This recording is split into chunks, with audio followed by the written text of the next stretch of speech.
Welcome to the Very Longmere podcast, episode number 21.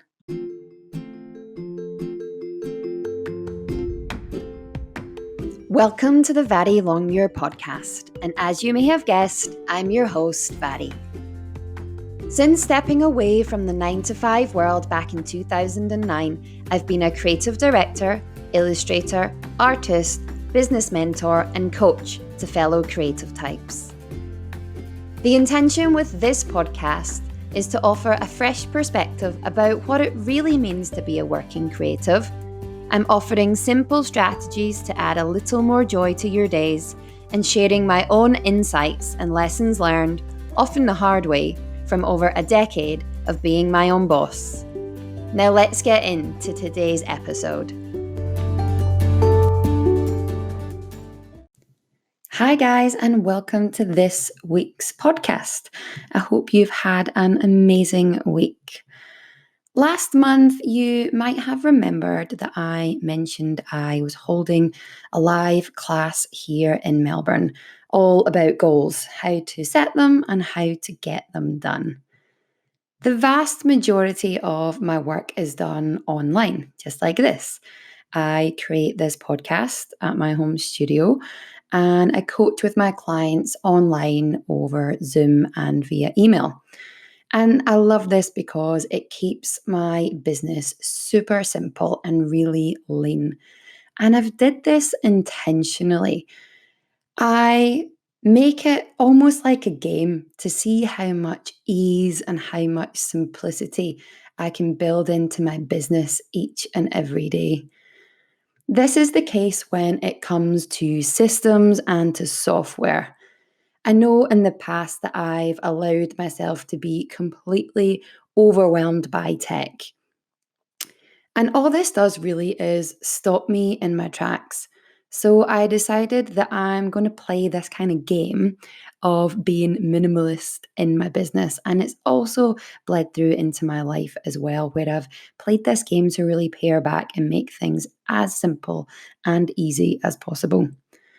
My trainer often sets our workouts to be, as he says, as fast as possible, but as perfect as possible. And I've really adopted this idea in my life and in my business. Now, that's not to say that I'm okay with sloppy, substandard work. That's not the case. But I'm also not going to let perfectionism stop me from taking fast action and just working it out as I go. So, back to last month's class. The day after class, I received an email from one of the attendees that said this: "Yesterday was a game changer for me. I dragged my wobbly butt there full of cynicism and an I already know all this attitude, but you did a beautiful job of slapping me into line. The notes that I made, the thoughts that arose, the fiercely bold statement, let me quote you, plug your dreams into a goal system.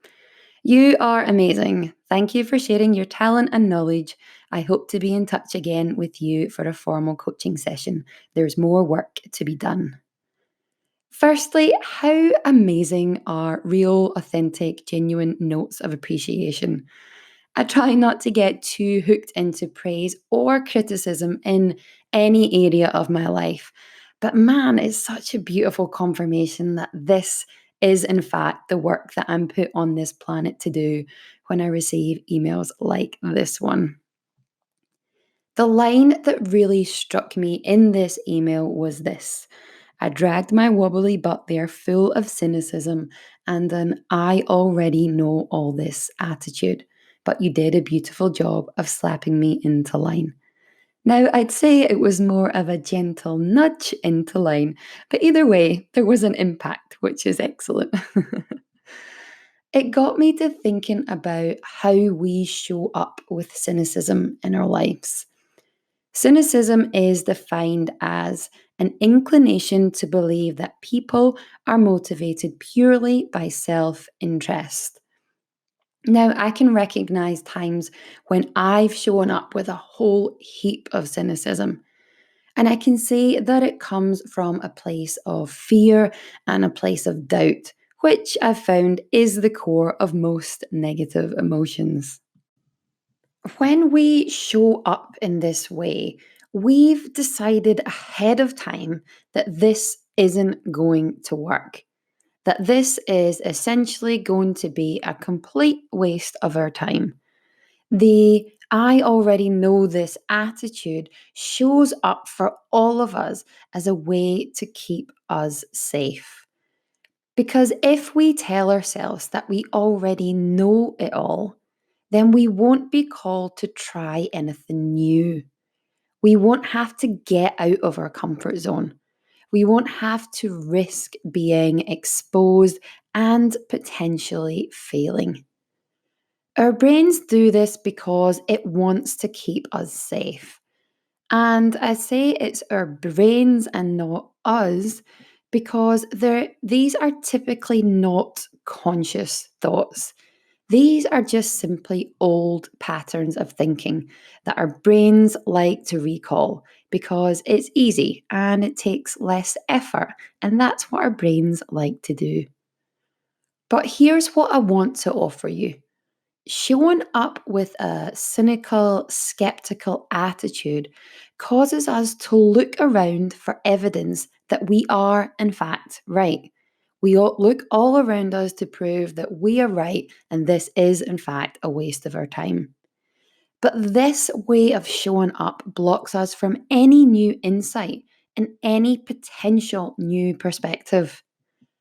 I like to think of this as a kind of half step towards action. There is this part of us that's eager to learn new concepts and new tools and new ways of showing up in the world. Otherwise, we wouldn't take the class or sign up with the coach, right? But then we retract. We don't fully commit because committing means that we're going to have to stretch outside of what's comfortable and what's known. Knowing that I was able to guide even just one single person to be curious about what's on the other side of comfort means I did exactly what I set out to do at class that day. I make a point of deciding ahead of time that everyone will get exactly what they need from my classes. And this email was the ultimate reward for me as their teacher. So I encourage you to take some time today to look around and see where you might be showing up with cynicism or skepticism in your life. Where are you pre paving your own failure? What are you doing that you are expecting to be a waste of your time? Our environment, this world that we live and love and create in, is a mirror of our attitudes and our expectations. So, why not decide to choose an attitude of optimism over skepticism and cynicism? Choose to expect to learn and to expect to grow and to be delightfully surprised by the people and the opportunities that come into your life. Because when you think about it, what's the worst that could happen? That's all for this week, guys. For updates, be sure and subscribe to my newsletter over at varilongmuir.com and come follow me on Instagram. I'm at varilongmuir. Thanks as always for listening, and I'll talk to you next week.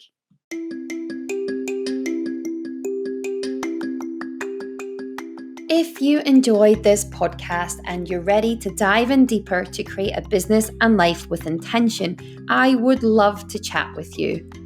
Each month, I offer a limited number of discovery calls. I like to think of these as a casual first date. It's an opportunity for us to connect, for me to find out what's going on in your business and your life at the moment, and see if we're a good fit to coach together. These calls are completely free and with zero obligation. And I know from every single person I talk to, they leave with more clarity and more focus, whether they go on to work with me or not. So it's a win-win. There is literally nothing to lose. For more information and to book our virtual coffee date, head on over to varilongmuir.com/coaching.